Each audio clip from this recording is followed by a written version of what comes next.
You know, the Montauk Project was purportedly a series of secret United States government projects conducted at Camp Hero or Montauk Air Force Station on Montauk Island, Long Island, for the purpose of developing a powerful psychological war weapon.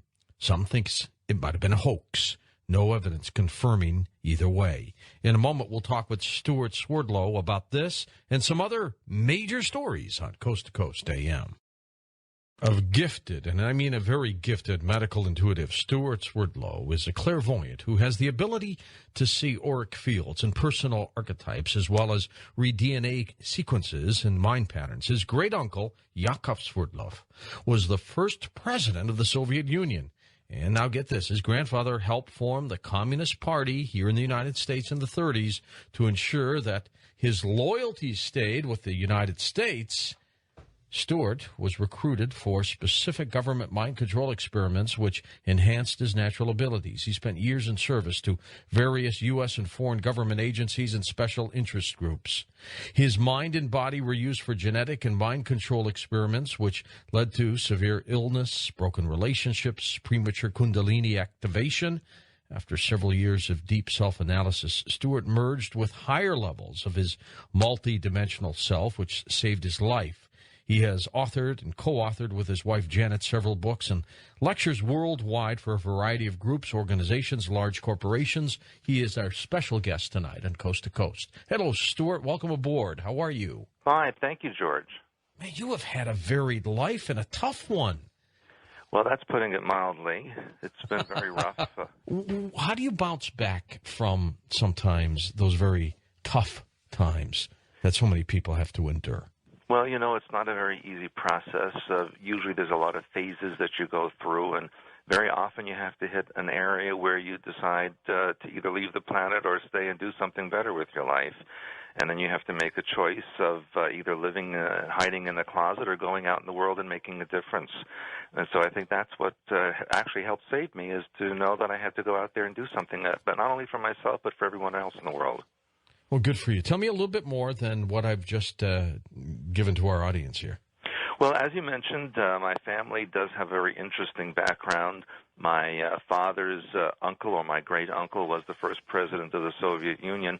And you mentioned about my grandfather starting or helping to start the Communist Party in the United States, which gratefully he failed to finish that project. Yeah, exactly. But my grandmother, his wife, was also a Soviet spy during World War II, and there's a lot of interesting information we're finding out about her as well.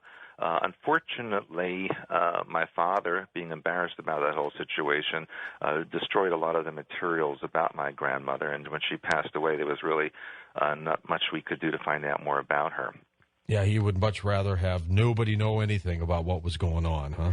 Well, basically, yes, but of course they've changed all that by telling everybody everything. Yeah, exactly. Let's spend some time this hour talking about the Montauk Project, which is fascinating, and tell me about your involvement with this thing. Right. I need to preface all that by stating that Montauk was really an outgrowth of a lot of situations in the 20th century. You know, after World War II, there was still a fear of what was out there in the world that could affect us. The people were jittery. So the powers that be created the Cold War. And then they created the situation in 1947 with the Roswell situation, which was a staged event. Most people don't understand or realize that. And that was to create the beginning of the revelation of the presence of aliens on this planet. And to make a long story short, when you are a very small group of people who control a tremendous amount of population, armies and weapons really are not enough because you can just be overwhelmed by the population. Right. The most brilliant thing that you can do to maintain control is to create a fear in the world and mind control and programming so that people follow along in a certain way and there's no deviation from policy and procedure. And so in 1970, the government opened up underground the Montauk base. Now, the base had been there since the late 1700s. George Washington was actually the first person to commission building the Montauk Lighthouse at the very end of Montauk Point on Long Island. Long Island, sure. Because in those days, of course, there was a fear that the British would invade North America, and so he created a small underground area where they could store supplies and weapons in case Long Island was cut off from the mainland of the United States. Which was a brilliant idea. Yes, as it really truly was.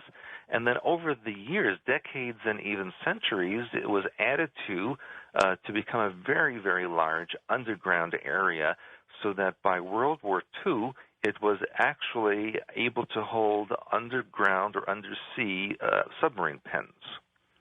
And interestingly, during World War II, the people or the population at Montauk, which was very small at the time, because it's a resort area, people are basically only there year-round who live there, it's a very small population, they would notice German U-boats coming in from the Atlantic, submerging, heading towards the point, and then not reemerging until days later, but they were never stopped by any U.S. military.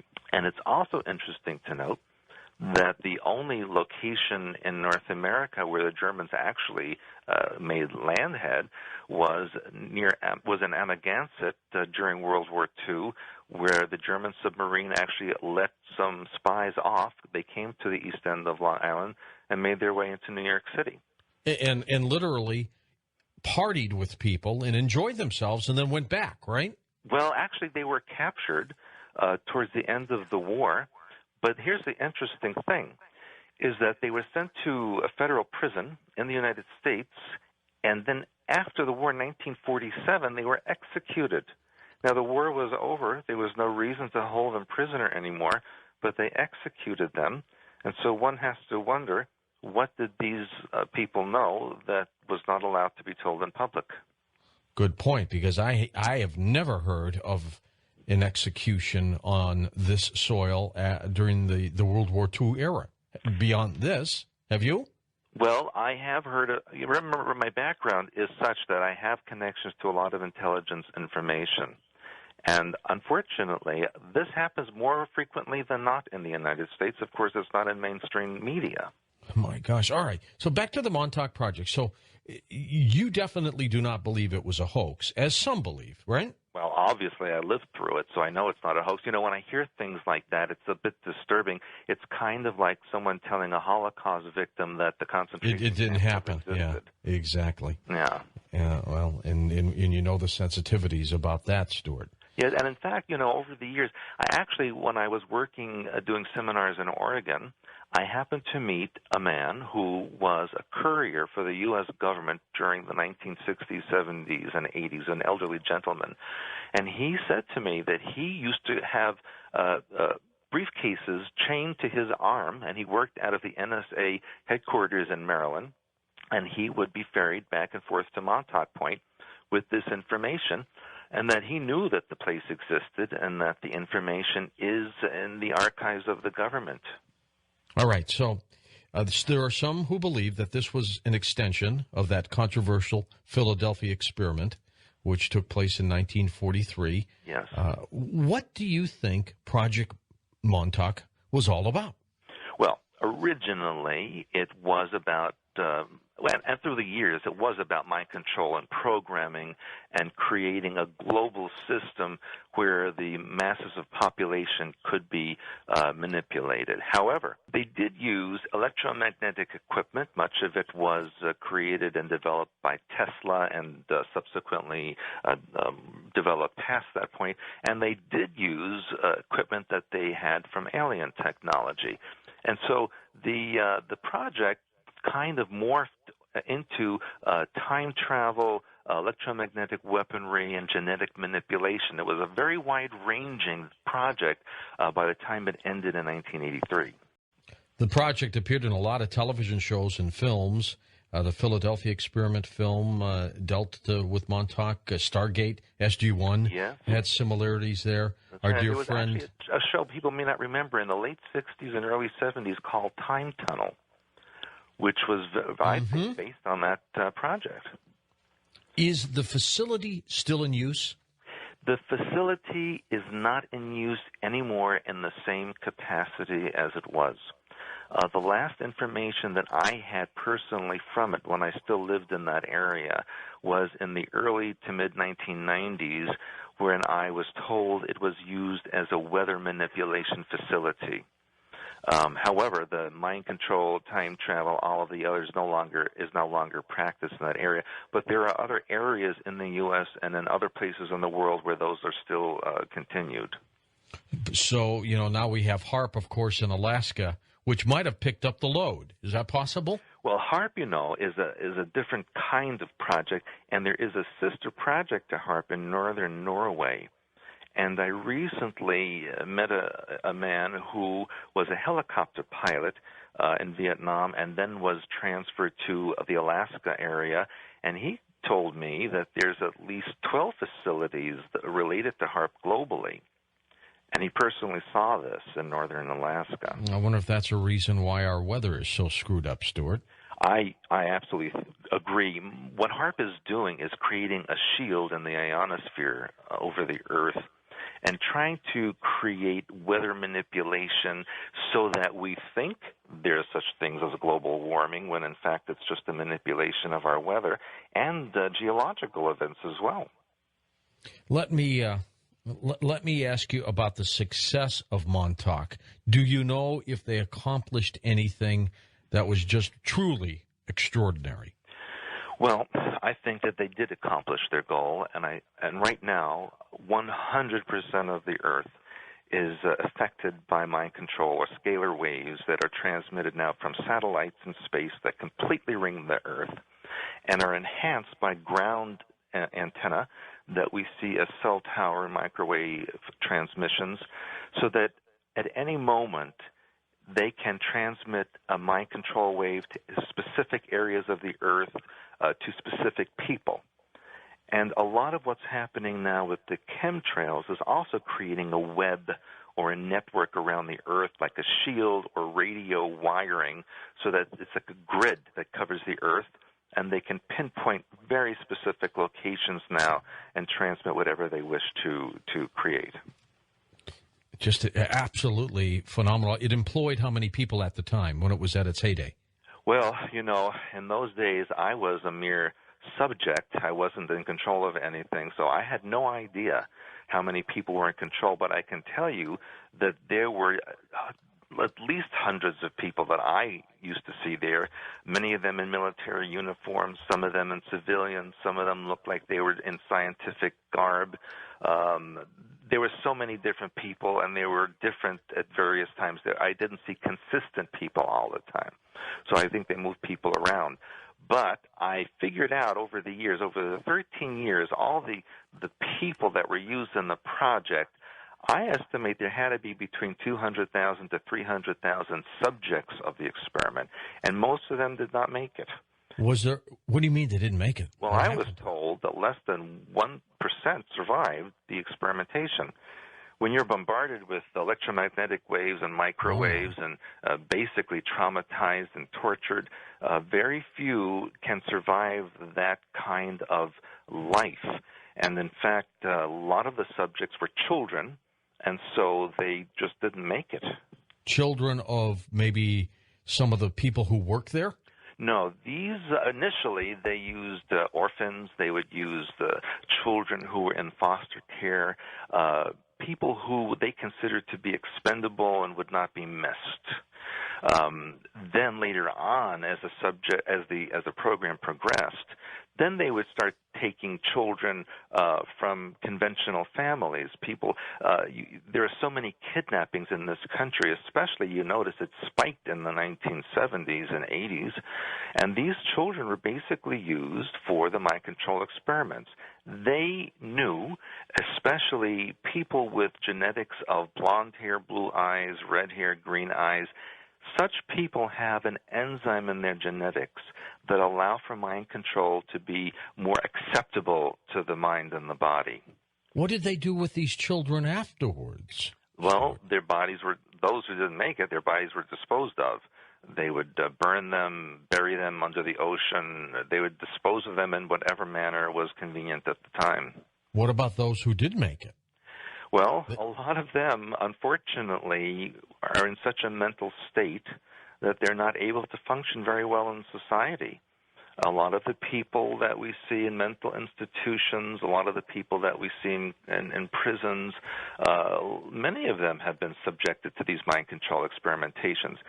One of the people that I did meet over the years, also connected to government, told me that he knows in a very remote area outside of Reno, Nevada, the government has a facility where they actually store some of the subjects of mind control who are being used for continuous study under the guise of it being a home for the elderly or insane.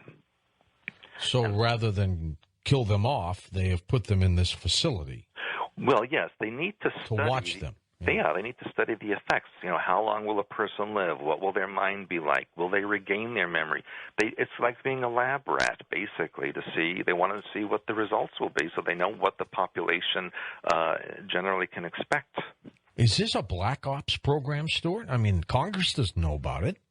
Well, yes, of course it's undercover, but there are many people in government now that know about it. Years ago, back in the 60s, 70s, and even into the 80s, I'm pretty sure that many of the people in the mainstream government didn't know about it. But these days, the secret government is becoming the public government. Well, that's true. And so there's many now who know about this. And, of course, I was told that the government will never admit a mind control experimentation because then they would be subjected to lawsuits and have to pay for medical coverages, etc. So they're never, ever going to admit that. Now, this mind control series of experiments, Stuart, what did they want to accomplish? Bottom line is they wanted to create a global robotic society, very much like you'd see on Star Trek, the Borg, where everyone has a specific function, a specific designation. No one asks any questions. You just go through your life doing what you're told to do in a specific function, and you never deviate from that. And in that way, it ensures a society that does not change, and the control system stays intact. My gosh. And you know what? They're pretty much there. When I look out there in the public and I hear how people react to things, they just believe whatever they're told. No one questions anything. Yes, there's a few people who like myself, who make a lot of noise. But for the most part, people just follow along and don't question anything. It's like the Pied Piper of Hamlet. Yeah, they're afraid. They're afraid because what will the government say? What will they do to me? So they just go along with everything. You see this in the airports. You see this in office buildings. Everyone is terrified of going outside the box. Stuart, I want you to stay with us. Your website, of course, is expansions.com. When we come back, let's talk about your presence of knowledge with the aliens and the reptilians. This is an incredible story just around the corner here. It's Stuart Swerdlow. He is our guest tonight. If you need to email me, that's George at coasttocoastam.com. And those of you who are fast blasting me now, watching the TV show on the West Coast and also listening to the radio program, I hope you have a good time and enjoy yourself. Get yourself a little pile there of popcorn and just sit back and relax and enjoy. We'll be back in just a moment on Coast to Coast AM, so simply do not touch your dial. So do you think there's an alien presence here on planet Earth? Stuart thinks so. We'll talk with him about that next on Coast to Coast AM. The alien presence on this planet, Stuart, if it exists, probably started a long time ago. We're going to spend some time this hour talking with you about it. What do you think? Well, that's a very large topic, and in order to explain it, I need to give a little bit of a history lesson. Okay. And if we go back to eons of time ago, we find out that the solar system as it exists today is not the way it used to be. In fact, Earth used to be the second planet in orbit from the sun, and it was basically covered in water. Even the atmosphere was very liquidy. Mars was the third planet, and then there was a larger planet which is called Maldek, which existed between what is now Mars and Jupiter. And then after Jupiter was Saturn, then Uranus, Neptune, and that was it. Pluto did not exist. And then I need to go to another part of the galaxy, to a place called the Lyrian star system. Okay. How far? How many light years? Oh, gosh, I have no idea, but it's towards the center of the galaxy. Okay. The Lyrian star system, for all intents and purposes, is where humanity began. That is the home area of all of humanity. There was also a star system called the Draco star system, and that was basically a reptilian empire. And the reptilians have a mindset where they feel an obligation to seek out and destroy or assimilate all other creatures or species, because they feel the reptilian life form is the most perfect representation of God or God mind. And the reason that they feel that way is because reptilians in the Draco star system are androgynous, meaning male and female in the same body. And so they feel that most closely represents the neutral God mind or God energy. Also, reptilian DNA does not change over eons of time. It basically stays the same and does not alter, whereas mammalian DNA constantly changes and adapts as environments change. And so they feel that because reptilians are so stable in genetics, it proves that they're superior. And again, I'm not qualifying this by saying this is right or wrong. I'm just saying that that's how they think. And so they attacked the Lyrian star system and basically dispersed any of the survivors that were in there. And the survivors of the Lyrian star system fanned out across the known galaxy and colonized other solar systems, this one included. When they came here, the planet Mars and the planet Maldek had atmosphere, oceans. It was a very inhabitable environment, and they started colonies there. The reptilian Dracos followed them across the various colonies and attacked them.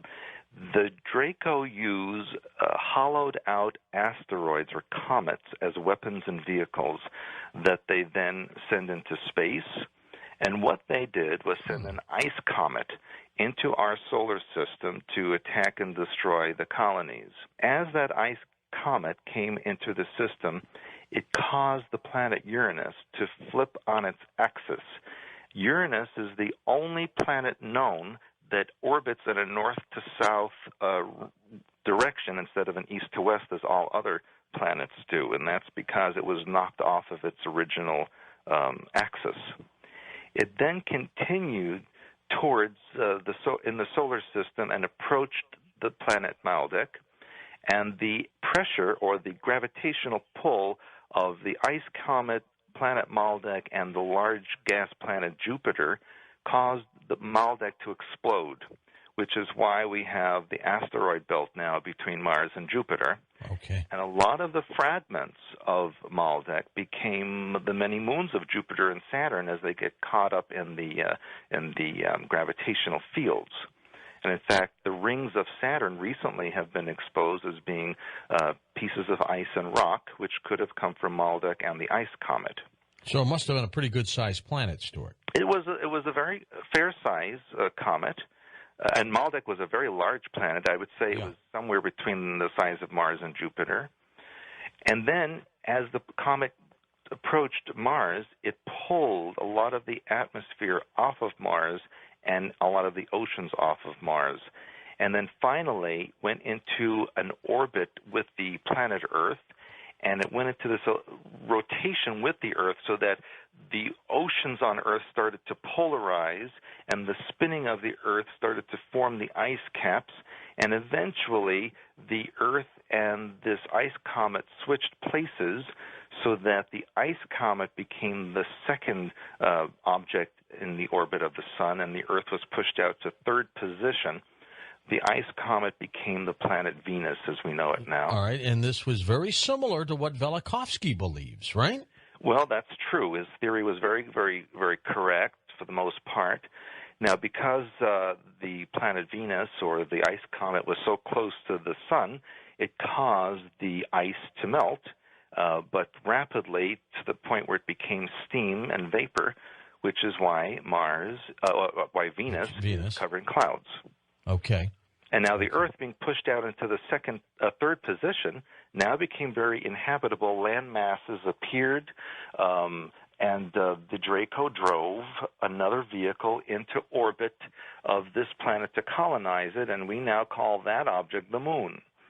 The Moon, as you know, does not spin in space as other natural objects. Are you saying the Moon is artificial, or it's natural, but it was pushed there? It was a hollowed-out object, a natural object that was driven into orbit around the Earth. All right. So it was a vehicle that was of a natural origin. Okay. Yeah, and then that's why only one side of the Moon faces the Earth at all times. It doesn't spin. It's like a vehicle parked in space, which is basically what it is. And if you send a sonic resonance off the surface of the Moon, it pings like a hollow object. It does not thump like a solid object. I've heard that. That's true. Yes, and even now, we're starting to get a little bit of information. They're saying, well, there's a little bit of an atmosphere on the Moon. There's a little bit of water on the Moon. And Mars used to have oceans, and they're starting to just reveal some information that I've been talking about for years, which is basically verifying everything that I've been telling people all these decades. That's a remarkable story, and, there have been glimpses of this. Are you familiar at all, Stuart, with the work of Zecharia Sitchin? Yes, of course. Now, where does his work come in terms of that planet that comes here, Nibiru? You didn't mention that. Yes. You see, here's the other thing. That Nibiru, which is also in some cultures called Marduk, this is also an artificial object which has an elliptical orbit in space. It is controlled by another type of reptilian being. It is not the Draco, but it's actually a different species. The Anunnaki, he said, right? Yes, and what we learned at Montauk was that group was actually enemies of the Draco, and that they were antagonistic towards each other. Now, interestingly enough, back in 1999, I believe it was in LA Times and possibly also in the New York Times, there was an article stating that a large object NASA had detected past the orbit of Pluto in an elliptical orbit around our sun, and that we can expect to see that object come closer to the Earth around the year 2003. That was back in 1999. And as usual, when the New World Order government sends out information that they want people to know, they send it out in a little blip like that, and then you never see it again. And that's kind of their legal out, that they told you everything and that it wasn't a surprise. Now, where did this information come to you? How? Well, when we worked in Montauk, those 13 years that I was there was a lot of indoctrination. We were basically told that what we were doing was for the good of the Earth, that humanity was not intelligent enough to control itself, that if people were left to their own device, they would pretty much destroy the planet. And so it was an obligation of this New World Order to control things, to ensure that our people continued and survived. That's what we were told. And to back it up, they gave us these pieces of history and information that were to encourage us also to continue the work. But remember that what we were trying to do, or what they made us do and what they turned me into, is that they were trying to create a person who could see into other realities without the use of a device. And in that mode, they recalibrated the way the brain perceived realities. I was physically blind for 29 years. I could not see physical reality the way a normal person could see. I could only see energy fields, colors, and symbols, etc., which is how I do my readings and consultations. And so when we would do our work and be projected into other dimensions and realities, we would see this information, especially when we did time travel work, where we could then go back or forward and see exactly what the situation was at any specific time. And time travel really isn't as unusual as people think it is. If you know about science, every point in time and space has a unique vibration or energy. Okay, now I'm going to come back to time travel with you next hour, but then are you saying the first colonists on this planet were the reptilians? Yes, I'm sorry for diverting from that, but absolutely. The first beings, the first colonies here were reptilians. Therefore, they consider this to be their planet, and that we, humans or mammalians, are the alien invaders. And so they colonized a very large landmass on the planet that appeared out of the oceans, and that is been called in various cultures either Lemuria or Mu. Aha. Yeah, and that existed in what is now the Pacific Ocean, and that culture lasted for many, many millennia. And they developed large cities, a high technology, and basically were preparing the planet for an assimilation into the Draco Empire. What year might that have been in terms of our knowledge of time?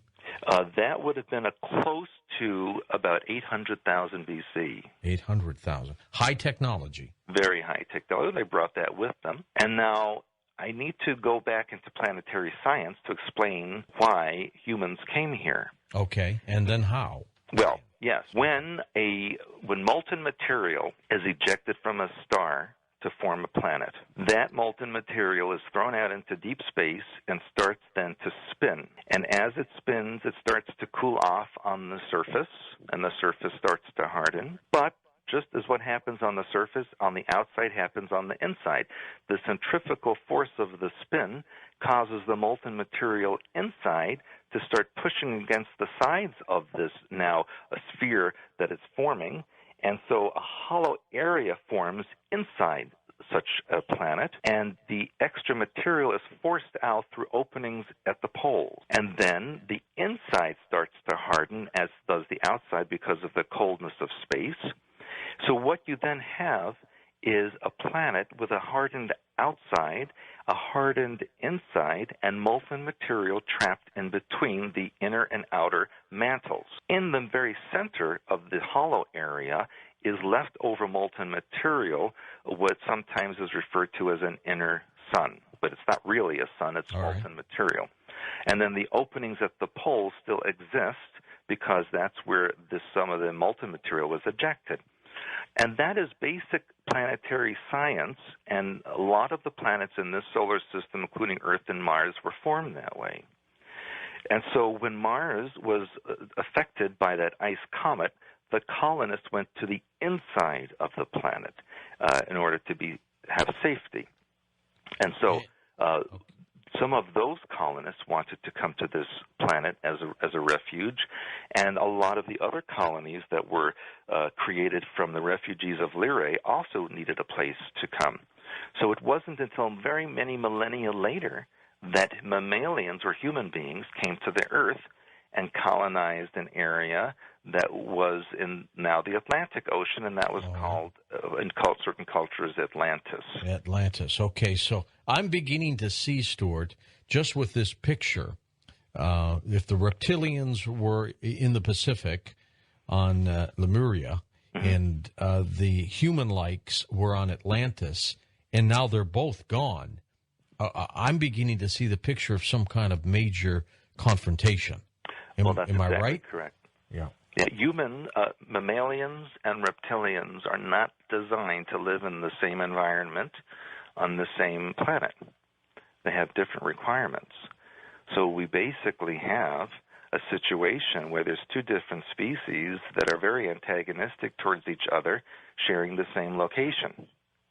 So, as you can imagine, there were hostilities between Lemuria and Atlantis that went on for a very long period of time. And in fact, the Hindu Vedas talk about this. Some of these Vedas are 200,000 years old and talk about what we would describe as nuclear weapons and lances with mushroom clouds that form on the Earth, and talk about vehicles called vimanas that are what we would call spaceships or UFOs that would fly into the atmosphere. Good point. So they annihilated each other.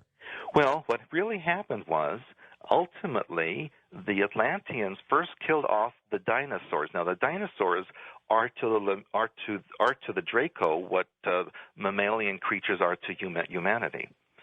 So there was very big battles, and of course the dinosaurs were not killed off by a meteor that struck the Earth 60 million years ago, because if that did happen, we wouldn't be talking right now. There wouldn't be anything left of this planet. That's a cover story. It was the Atlanteans who basically killed off the dinosaurs. Okay, why did they want to kill off the dinosaurs, even though they looked similar to the reptilians? Well, look what's happening to us now. If you want to destroy humanity, kill the food source, kill the support structure for that culture. Did they eat dinosaurs, the reptilians? Yes, they did. That was their source of food, work. Okay. That to them, like we have cows and horses and other mammalian creatures, they had those creatures. And so basically what happened was the Atlanteans used geomagnetic technology to destroy Lemuria and cause it to sink into what became the Pacific Ocean.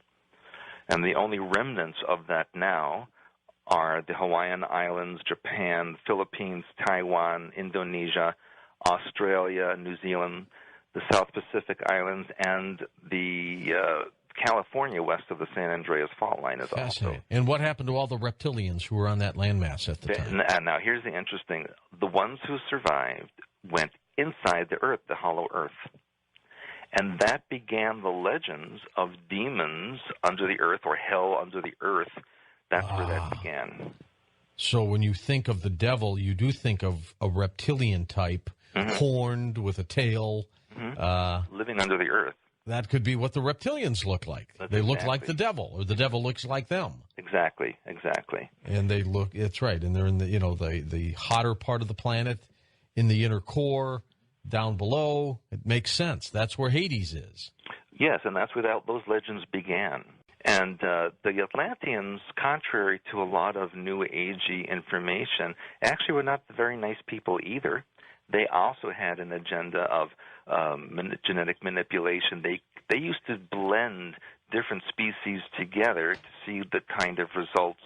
Basically, they tried to create workforces made out of animals and humans, animals and insects, etc., etc.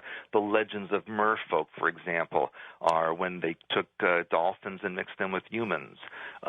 Sasquatch or Bigfoot was the result of bear mixed with humans. How about mermaids? Same thing. That was dolphins mixed with human genetics. Okay. So that's where and that's curious, interesting, because people with autism really are descendants of that hybridization process because they have dolphin genetics, and autism is really being a dolphin in a human body for all intents and purposes. So that's another topic. This is wild stuff, Stuart. Well, it sounds wild if you haven't heard about it, but if you look at it and study it and you see the science behind it, it does make a lot of sense. What happened to the Atlanteans? Well, they basically, over a series of 3 cataclysms, destroyed their own continent, which sank beneath the ocean, became the Atlantic Ocean. The only remnants left of that are the Azores, Canary Islands, the Caribbean Islands, Bermuda.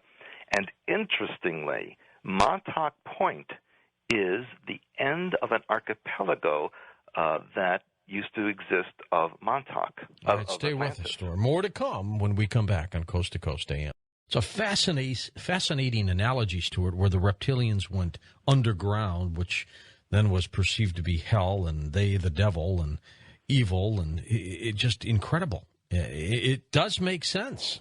Yes, and, it continued after that, because when the Atlanteans finally destroyed themselves, and they also scattered around the earth and created the Egyptian civilization, the Greek, and even it went into North and South America, then a few thousand years after that, the reptilians decided to retake the surface of the earth, but because of their appearance and so much time had passed, humans were not used to them any longer and considered them to be frightening. So what they did was create a hybridization program. And the hybridization program basically was for the reptilians to take back the surface by breeding and intermarrying with the human population. But I need to go back just one more time to when the Lemurians and the Atlanteans were at war, just to explain something. There was a period of time when a peace negotiation was in process, And during that time, they decided to create a new type of being on the planet that would be a mixture of reptilian and human. And this was prior to the devastation. Right. This was prior. This was an attempt at peace between the two. Okay. And the thing is, the deal was the reptilians wanted to take the foundation as the androgynous reptilian body and then add mammalian or human genetics to it. And now this is interesting because in the Bible it says, and people never question this, it says in Genesis, let us make man in our image. And so why is it plural? Who is the we and who is the our? And in ancient Hebrew, all references to God are plural. There are no singular references to God as an individual. It is always plural. And if you look at the way human beings gestate in utero, you see that in the first few weeks of life, they are basically androgynous reptilians. And then mammalian features are added to it during the gestational period. And that's because the genetics are following the sequence in which they were added. So all we have to do is look at how human fetuses develop to see how we start as androgynous reptilians and then finally become mammalian. Could this genetic manipulation, could that have been where the story of Adam and Eve occurred? Absolutely, and the allegorical story of how Eve was created from the rib of Adam is basically about how an androgynous reptilian body was broken down into male and female components. That's an allegorical story of Adam and Eve. Should have asked one of our guests last night who believes he's the reincarnated Adam. I see. Well, we all are in some way, aren't we? Yeah, I guess we are. Okay, so some of the stories that we hear about in Genesis, the fallen angels, the taking of women, earth, Yes. That could have been the reptilians coming down to interbreed, right? Correct, and even the Hebrew word Elohim means those who descend from above. Mm-hmm. It's a reference to basically, that's what we would call people that come down in spaceships. Okay, how many reptilians fled underground after the devastation? What do you think? My estimate, or the estimate that we've been told over the years at Montauk, was approximately 3 million. But I can't verify that number, obviously. That's just what we were told. Okay. And that they did, because they're androgynous, they replicate on a parthenogenic basis. They don't need any spouse. They just create during a cycle and give birth. Are they underground now? Yes, they are still there. And, if you look at current events and you look at China and other areas where all of these mining accidents are occurring and people are dying underground, I know that a lot of those mining accidents are cover stories about what's going on underneath the ground where the reptilians are battling human beings. And this occurs even here in North America, where we have over 130 underground bases in this continent, and there's a lot of battling going on under the ground, and especially in the Mojave. Are there flying crafts still around that belong to the reptilians? Yes, there are, and I do have to say that a large percentage of the so-called UFOs that we see that are reported in this planet, many of them come from here. There are not so many from elsewhere, but many come from from our planet. Who has the higher technology, the reptilians or Earthlings, I guess? Both. We have government craft, and we also have the reptilian craft. And we have, of course, a mixture of others that come here. But for the most part, there's only 4 or 5 alien civilizations now that interact with this planet that are allowed to come here. There used to be a lot more years ago, and that's been stopped because of the government taking over a lot of the control systems of interactions with aliens. Are we interacting now with the reptilians, or are we at war with them? That is a very good question, because the Illuminati, who are basically the descendants of the hybridization program, have their own agenda, and their agenda is a bit different than the original reptilian agenda. Okay, so we're getting into a little David Icke a little bit, right? Yes, his information is very good. He's a friend of mine, and we've talked about shape-shifting and how it occurs. If you'd like, I'll give you a brief description of shape-shifting. When a person has a split of 50-50 genetics, in other words, 50% reptilian, 50% human. God, what would you look like at a 50-50 split? Well, that's the thing, is what would the genetics defer to? It goes by the mind pattern or the soul personality operating the body. So, for example, if you have a reptilian soul personality in such a body, the body would defer to reptilian genetics and manifest as a reptilian. If you needed to hide behind a human form, and you needed to be in public as a human, but you had this reptilian body, the only way to maintain the human form is by ingesting human hormones, blood, organs, etc., that would then jump or boost the human genetics to manifest in that form instead. And that is why many of these Illuminati societies have these sacrificial rituals or sexual rituals where they bring up the human harmonics or energies so that they can maintain the human form. Some people I've looked at have what I've always thought to be reptilian-looking eyes. Yes. Can they, these shapeshifters, can they hide the eyes? Yes, they can, but when they get very angry or they get very intense, the eyes shift. And you can see this a lot. They get yellow or they get black. And they look like slits, instead of the round pupils. And you can see that this happens sometimes on TV. If you look at sometimes some of the government officials when they're speaking, on occasion you can see that happen briefly. And you have to ask yourself, and you look at all these skin conditions that these leaders have, where suddenly they're going to the hospital, getting skin lesions removed, et cetera, and that's when you shapeshift frequently. The body then starts to lose the genetic memory of what shape am I. So very often when they go back to human form, there's a spot or two here or there that maintains reptilian form, and then they have to cover that up. Give me a painted picture here, Stuart, of what a reptilian looks like. There are. I'm picturing a crocodile. Maybe that's not right. Huh? Well, that's not exactly right, but we know that there are 7 different species within the Draco Empire or hierarchy. And interestingly, when the Soviet Union sent a vehicle to Venus in the 1980s to actually go below the cloud layer and shoot pictures before the heat destroyed the camera, right, it sent back a picture of the surface with 7 domed areas in a row. We never saw those pictures. We didn't see the pictures, but in American newspapers, there was an article on it in the late 1980s that said that there were these 7 domed areas, and it went on and on to describe them as being unusual. And then the very end, as par for the course, it said that NASA determined that these 7 domed areas were natural formations. Of course, they're not going to say what they really are. And so that would, if you know about reptilian culture and you know about the 7 species and there's a hierarchy, they don't mix together, it would make very good sense that when you colonize an area, you have separate living quarters for each of the species. And so the different species look like the very high or elite group are very tall, white-skinned reptilians with blue eyes, and they sometimes have been known to have wings on the back. Reptilian-type skin?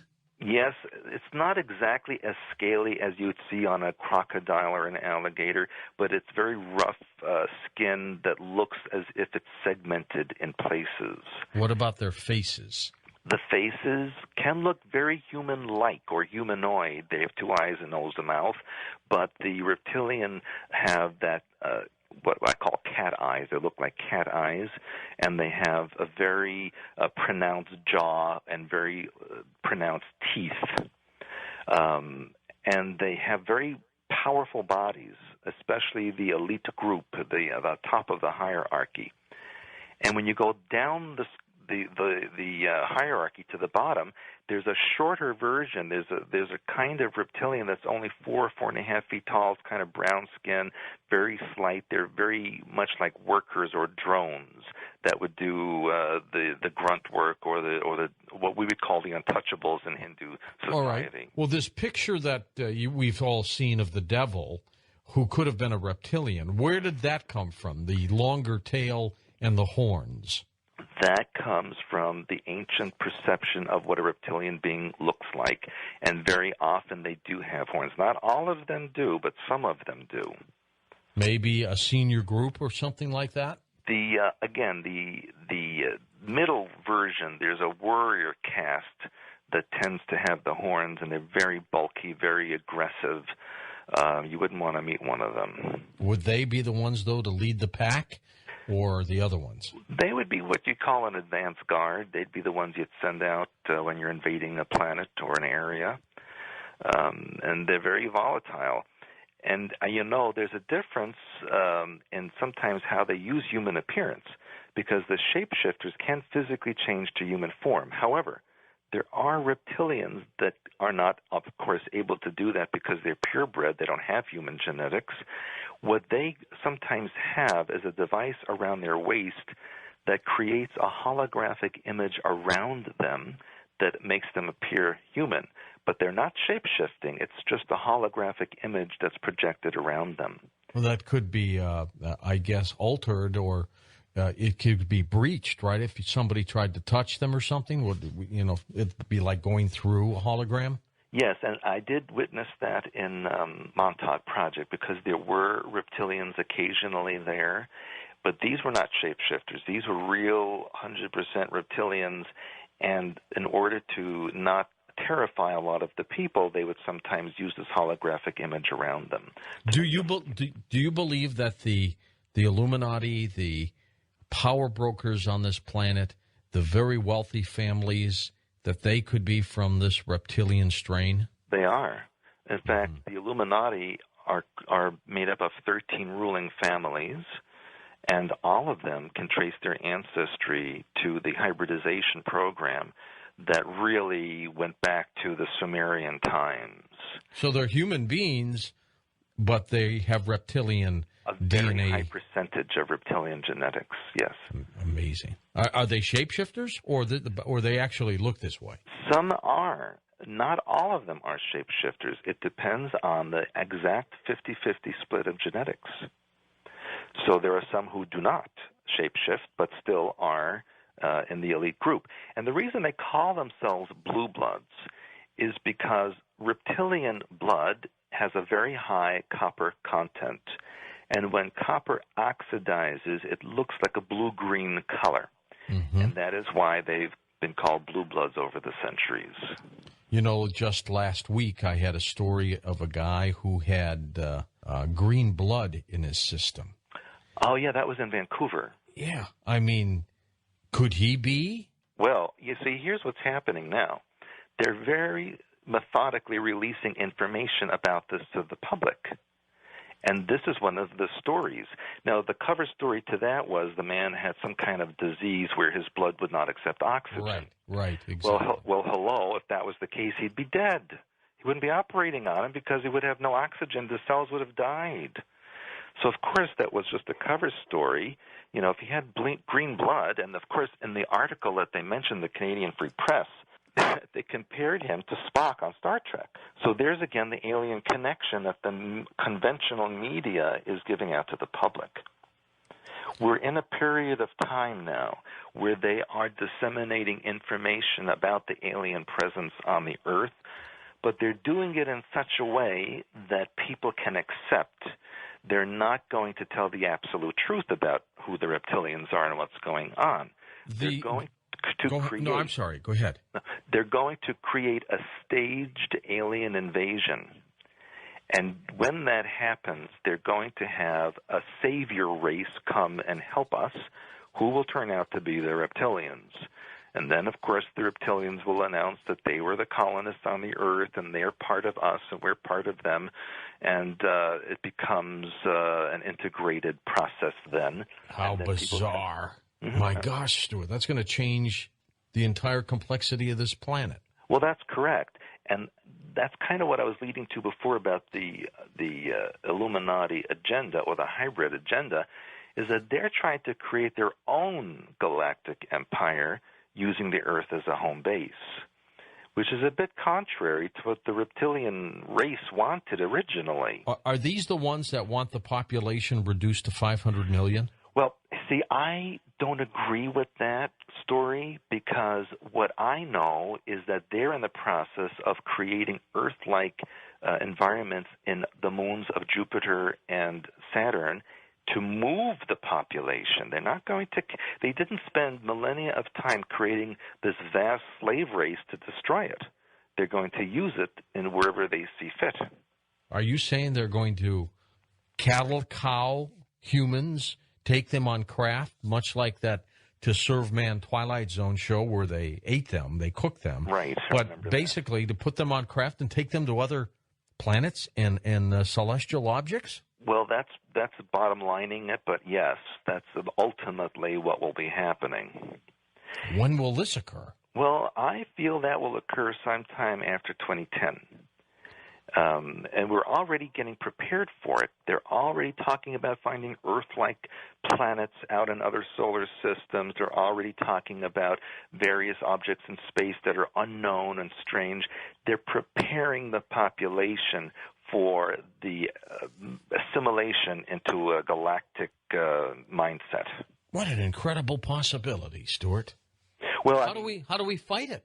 Well, that's just it, and that's why I do the work that I do. I consider it an obligation because of the things I participated in the Montauk Project. I'm not a reptilian, am I? We all have reptilian DNA. All humans on this planet have reptilian DNA. It's a question of percentages.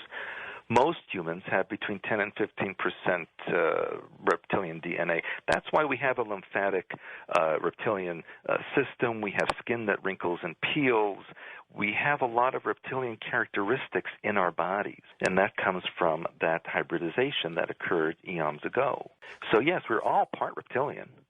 And as I mentioned earlier, you can see that in the gestation of a person in the human womb. If they were confused as gods, that does not negate a God, right? Correct. There is God. There is a God mind. It permeates all things. Nothing can exist without it. And when we look at DNA, we see that 97% of all DNA, and it doesn't matter if you're a human, an elephant, an alien, or a plant, science calls it junk DNA. Stuart, when we come back, let's talk a little bit more about, you say, the staged alien invasion and then time travel, how quickly this night goes. And the next hour, we'll open up the phone lines, and we'll give you an opportunity to talk with Stuart Swerdlow. I'm George Norrie. This is Coast to Coast AM. Incredible guest tonight, Stuart Swerdlow. Great stories. The staged alien invasion is next on Coast to Coast AM.